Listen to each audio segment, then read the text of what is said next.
15-август. Биз эмне үчүн жаратылганбыз? Себеби Машаякта бизди Кудайга алып келүү үчүн, биздин күнөөлөрүбүз үчүн бир ирет азап тартты. Адил адам адилетсиз адамдар үчүн азап тартты. 1 Петр 3-бөлүм 18-аят. Жакшы кабардын эң жакшы жагы бул Кудайдын өзү менен мамилелешүүдөн рахат алуу. Бул 1 Петр 3-бөлүм 18-аятта ал бизди Кудайга алып келүү үчүн деген сөз айкашы аркылуу ачык көрсөтүлгөн. Иса мына ошол себептен өлгөн. Жакшы кабардын башка бардык белектери ушул максатты ишке ашыруу үчүн берилген.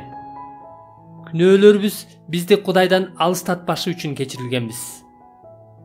Сотто айыптуу болгонубуз бизди Кудайдан алыстатпашы үчүн акталганбыз.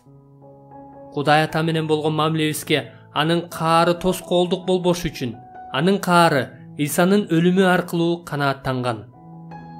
Кудай менен түбөлүккө бирге болуп, аны менен толук кубана алышыбыз үчүн азыр бизге түбөлүк өмүр берилген, ал эми кайра тирилгенде жаңы дене берилет. Жүрөгүңүздү текшерип көрүңүз. Эмне үчүн кечирим алгыңыз келет? Эмне үчүн акталгыңыз келет? Эмне үчүн Кудайдын каары жоюлушун каалайсыз? Эмне үчүн түбөлүк өмүргө ээ болгуңуз келет?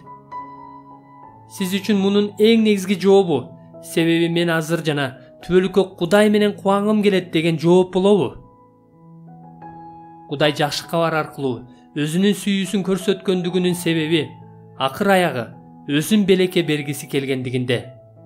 Биз мына ушул нерсе үчүн жаратылганбыз. Күнөөлөрүбүздүн айынан ушул нерсени жоготкон элек.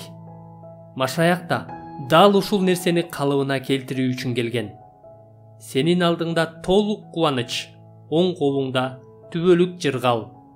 Забур 15-бөлүм 11-аят.